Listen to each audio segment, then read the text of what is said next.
Extermínio, a Evolução Explicado. Na real, eu acho essa tradução uma bosta e eu prefiro 28 Years Later, porque vai fazer muito mais sentido. Nesse vídeo eu vou conversar um pouco e dar uma explicada em coisas bem simbólicas que acontecem nesse filme e que talvez você tenha perdido. Attention, please. VHS do Teletubbies tocando na TV, as crianças assistindo, a gente já entende que aquilo ali está se passando lá no primeiro filme, no início, quando o vírus começa a infectar as pessoas. Eu gosto muito da simbologia dos Teletubbies e dessa inocência, essa coisa para crianças ali, que vai ser quebrada com uma violência extrema, aquele jorro de sangue na TV, já mostrando a que o filme veio. O Jimmy é o único que consegue escapar dos ataques e conforme ele vai fugindo daquela sala, ele vai vendo a família sendo dizimada. E aí ele corre até essa igrejinha onde ele vai encontrar o pai dele. O pai entrou na noia de que esse é o dia do juízo final e pra ele tá ótimo que a família foi dizimada e que o filho tá ali, provavelmente vai ser também, e ele tá muito feliz com isso. O presente que o pai vai dar pro Spike é bem simbólico e vai ser muito importante lá no final. Esse colar com a cruz que ele tira do próprio pescoço e entrega a cruz virada pro Spike. E diz pro Spike nunca tirar ela do corpo, né? O Spike vê que o caos tá pegando, os zumbis começam a entrar, ele consegue se esconder ali, e aí ele vai escutar o pai sendo devorado e infectado ali pela geral, e ele solta essa frase muito boa: Pai, por que me abandonaste? Que tá na Bíblia, que Jesus fala, e que tem esse duplo sentido, não só pela parte bíblica, mas também pelo pai dele. O pai dele vai ser a primeira traição que o Jimmy vai sofrer, né? O pai, ao invés de dar a proteção, ele falha com o filho. Passados 28 anos, nós vamos seguir o Spike, esse menino de 12 anos que está sendo preparado para um dia muito importante. É o dia de iniciação dele para a fase adulta, né, para se tornar um homem. O Spike, ele é apresentado ali no quarto, se vestindo, né, e aquela coisa de preparando a mochila, ele pega o Power Ranger e fica assim de levo não levo, né, põe na mochila, não põe. Isso é muito narrativo, porque ele tá deixando ali a infância dele, né. O café da manhã do Spike com o pai é interrompido pelos gritos da mãe que tá lá no quarto. Na primeira cena, a Jodie Comer já entrega absolutamente tudo e a gente entende que a mãe ela sofre de alguma confusão mental, algo tá acontecendo, que ela só se acalma quando o Spike diz que vai pra escola. Conforme o Spike vai saindo, a gente vê que essa comunidade da ilha ela tá super regredindo no tempo, né? A gente pode até comparar com um feudalismo. Na escola já é ensinado que as mulheres têm algumas funções específicas, os homens outra. É interessante a gente destacar o sistema ali do vilarejo, muito baseado em comunidade e resiliência. Então a sobrevivência se baseia nisso, né? Nós precisamos uns dos outros. E isso tá muito ligado a como ficou o Reino Unido depois da Segunda Guerra Mundial, ali nos anos 50, onde tinha até os papéis de gênero como um porto seguro, né? E isso meio que se confirma com aquele quadro antigo da Rainha Elizabeth, né? E as mulheres ali na frente do quadro preparando a mesa com as comidas e tudo. E que para essa comunidade provavelmente a rainha ainda exista, né? Não se sabe como ficou a família real com a invasão zumbi. E conforme o Spike e o pai dele vão indo pela cidade até os portões ali da ilha, a gente vê essas funções sendo executadas e todo mundo muito feliz que o Spike tá finalmente indo. Só que ao chegar ao portão, eles são diretamente questionados pelos líderes ali da comunidade que o Spike é muito novo, ele tem 12 anos, e o certo seria fazer essa iniciação ali pelos 14, 15. Mas esse paizão apressa, não, meu filho tá pronto, ele tá tirando do Spike a inocência, essa afetividade de criança. E aí, com essa montagem maravilhosa, imagens começam a intercalar com o caminho do Spike. Nós temos jovens marchando, pessoas fugindo do ataque zumbi, imagens de um filme de 1944 chamado Henry V, e essa trilha marcada pelo poema do Rudyard Kipling, que tá ali, boots, boots, Boots. Esse poema foi escrito imaginando os pensamentos dos soldados se direcionando para a guerra. Então, Boots, Boots, Boots é a marcha deles, né? Indo ali, foco nos pés, foco no que eu preciso fazer. E isso está muito conectado, óbvio, com o que vai acontecendo ali com o menino, né? Marcha para fazer o que tem que fazer. Uma curiosidade desse poema, ele foi muito utilizado para treinamento dos soldados, né? E servia muito para treinamento de resiliência, caso os soldados fossem pegos pelo inimigo. Outra curiosidade é que esse mesmo poema era usado pelo exército americano como modo de tortura para os capturados deles. A gente também vê, através de imagens de navios e do mapa, que o Reino Unido está completamente isolado do resto do mundo. Eles estão sendo vigiados para que nenhum infectado invada para a Europa e transmita o vírus para todo mundo, mas não tem como não fazer uma correlação com o Brexit, né? Essa ideia de que o Reino Unido está sendo excluído ou se excluindo do resto do mundo. Essa jornada do Spike com o pai dele ali no continente é muito marcado por violência e por brutalidade.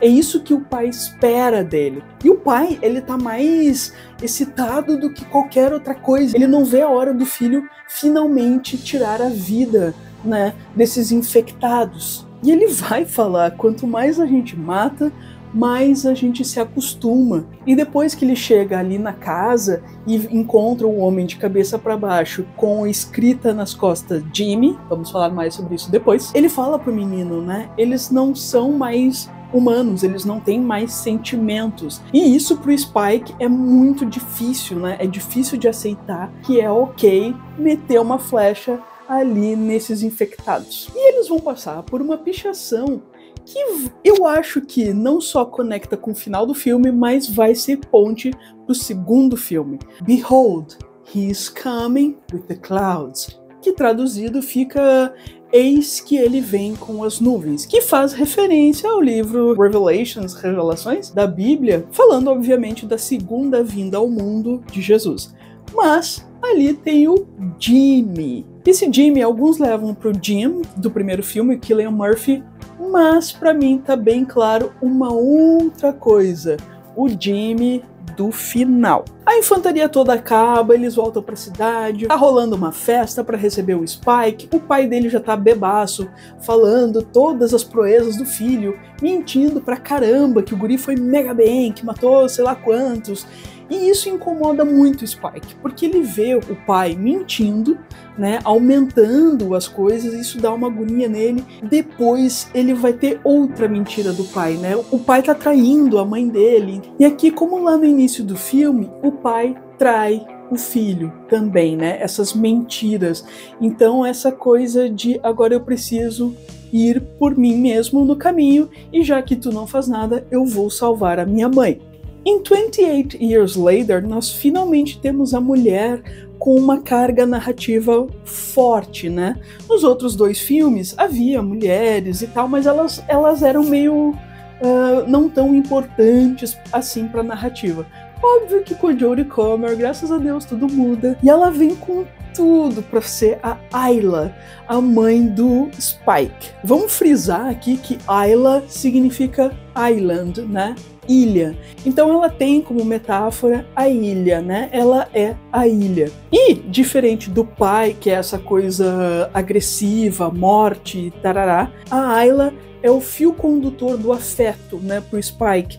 Ela é o carinho, ela permite o Spike ter ali diversão, ter esse momento mais light na vida, né? Ver a natureza de uma outra forma. Toca lá pra Mainland e vamos atrás de cura, né? Se tem um médico, por que meu pai nunca te levou pra lá antes? Nessa jornada deles, né, a segunda grande jornada do Spike, eles vão encontrar ali o soldado, vai acabar salvando a vida deles, tudo. A gente confirma essa questão, então, de que a Inglaterra, Reino Unido, está completamente isolado e tem um monitoramento, não para ajudar, mas para que eles se ferrem sozinhos e só não venham nos afetar aqui fora. Vão ter ali diálogos sobre tecnologia e tudo, que não é bem focado, e eu acho que nem precisava muito, né, de questões de celular, de de delivery e coisas assim, só para pontuar que o mundo continua existindo como era antes e evoluindo, e que realmente ali eles pararam no tempo.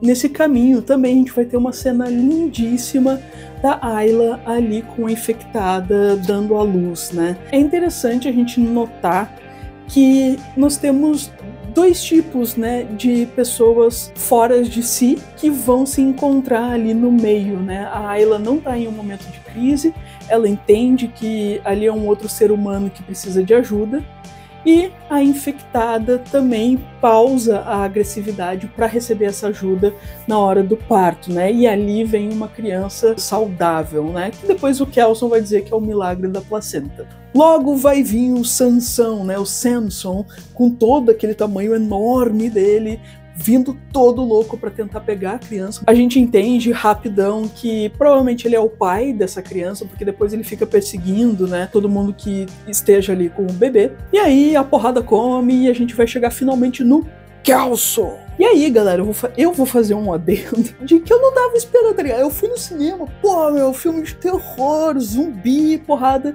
Cara, eu tinha saído do dia anterior de um velório. Eu tava sensível, entendeu? Aí chegou o Kelson com toda aquela história de Memento Mori, Memento Amori, a Jodie Comer, que basta existir e já é incrível. E aí essa questão de vida, de morte, de deixar ir, de entender que cada um tem sua hora e que é inevitável. E aí toda a simbologia daquele lugar que o Kelson construiu, né? Ele não diferencia entre infectados e não infectados, né? São todos humanos, só que uns estão doentes e outros não.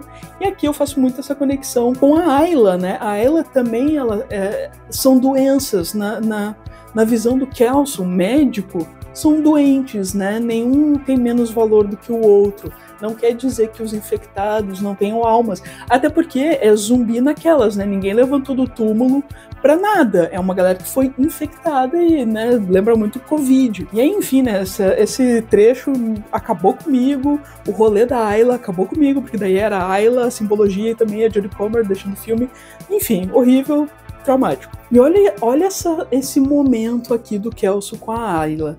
Quando ele tá examinando ele pergunta, né, como são os episódios, o que ela sente, e ela vai falar que os episódios, eles vêm como ondas, mas a maré tá subindo. Ou seja, a gente lembra muito ali do caminho, né, as ondas e a maré subindo. E provavelmente a gente tem a Ayla que tá deixando esse mundo com a maré subindo, e vai ser uma correlação com a ilha, né?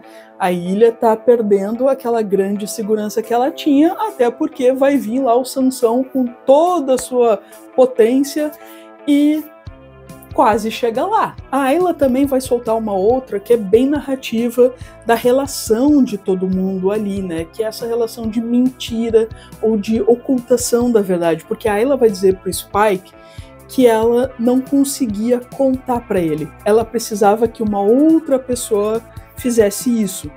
E eu acho muito que é essa questão, como eles lidam, porque o pai também, o Spike pergunta, ele diz, eu não sei. Será que ele não sabia? E essa questão também do Memento Mori tá muito, sei lá, o Reino Unido tá votando, tá toda uma discussão sobre essa partida para um mundo melhor sendo assistida, né? Então ali nos hospitais e tudo, dando direito aos pacientes e aos médicos de tá bom, chega, vamos encerrar esse ciclo. Falando sobre a galera infectada, a gente já entendeu que eles estão evoluídos, que o Sansão é deste tamanho porque ele tá ali com toda a porrada, como se o vírus fosse uma super bomba, assim, de academia. E se nota que eles também não são, assim, burros desesperados. Eles têm algum nível de inteligência. Tanto que o Sansão prova ali para muitos, né, o poder dele de macho alfa, arrancando a cabecinha com a coluna e tudo e deixando bem exposto para dizer, olha aqui o que eu posso fazer. E também me remete muito a essas casas americanas que os caras caçam e deixam lá a cabeça do cervo, né, nas paredes. Lá na festa do Spike, eles estão cantando Delilah, do Tom Jones. E Delilah é Dalila, né? Se a gente for lá para as histórias bíblicas, a Dalila é aquela que traiu Sansão cortando o cabelo dele. Então, muito provavelmente, o Sansão volta aí no segundo filme, tendo aí um papel importante na narrativa. Vamos falar sobre o final do filme. A gente tem lá a cartinha do Spike, o pai dele enlouquecidinho ali, chorando, né, e tal. O Spike, cara, tu queria que ele amadurecesse, ele amadureceu, e eu acho que ele amadurece mais que todo mundo. Ele entende a jornada dele, né? Ele entende que aquela vila tá fechada demais e ele quer explorar esse novo mundo. O Spike, que tava ali comendo o peixinho dele, foi interrompido por uma horda de infectados, e aí dá-lhe perninha, sai correndo, e ele vai ser salvo pelo Jimmy. Esse cara muito esquisito que vem aí com um grupo de loirinhos que tá ali no maior Kung Fu, dando porrada e se divertindo horrores. Primeiro, Jimmy. Esse aqui é o Jimmy do início do filme. O loirinho que tá usando o colar da cruz virada. A primeira simbologia é óbvia, o satanismo e, né, largou fora. Mas também uma rejeição ao pai, né? E eu acho que é uma rejeição a tudo que o pai acreditava também. A vibe dele é outra. E se a gente pensar lá na pichação, o Jimmy voltando, ele tá com esse posto de Jesus. Ele talvez seja o caminho à salvação. E a gente entende a vibe do Jimmy quando a gente lembra lá do cara que foi abandonado, preso pelos pés ali, com as costas marcadas Jimmy, para que seja infectado. E aí, lembra que lá o Spike pergunta quem faria uma coisa dessas, né? Pra quê? E o pra quê é muito ali de um sadismo, né? Porque a gente vê que a galera dele também tá pendurando os infectados ali de cabeça pra baixo. Uma coisa muito interessante que eu fui catar depois é que o Jimmy tá vestido muito na vibe de um cara que foi extremamente famoso na televisão do Reino Unido e que era um predador sexual pesado, de ter atacado muitos, é um número ridículo de pessoas e muitas crianças. Então esse conjuntinho Adidas, vibe, as joias todas, lembra muito ao Jimmy Savile. E com o Jimmy Savile não aconteceu absolutamente nada, porque só foram descobrir depois da morte dele. Mas digamos assim, que dentro do filme, né, o Jimmy não teria pego essa parte do Savile, porque só se ficou sabendo em 2011, quando ele parte. E se vocês gostam desse tipo de coisa, tem um documentário sobre ele na Netflix. Voltando pro Jimmy, ele tem um grupinho ali, né, a gangue dos loirinhos. E, se vocês prestarem atenção, assistindo de novo, enquanto eles estão dando pau ali com os Kung Fu moves e tal, tá tocando uma versão heavy metal da trilha do Teletubbies. Então, muito provavelmente o Jimmy tá aí juntando esse grupo, né, de loirinhos ou usando perucas de loirinhos pra trazer de volta ali os primos lá do início do filme, ou amiguinhos lá do início do filme que todo mundo foi pelos zumbis. Também, se a gente prestar atenção, cada um dos loirinhos tá com um lookinho de cor diferente, que também é muito Teletubbies. Ou também eles se parecem um pouco com os Power Rangers, né? Que o Spike não tinha noção, nunca nem assistiu, mas ele tinha o bonequinho ali dos Power Rangers. Se a gente pensar com Power Rangers e Teletubbies, a gente vê que o Spike abandonou a infância dele e seguiu.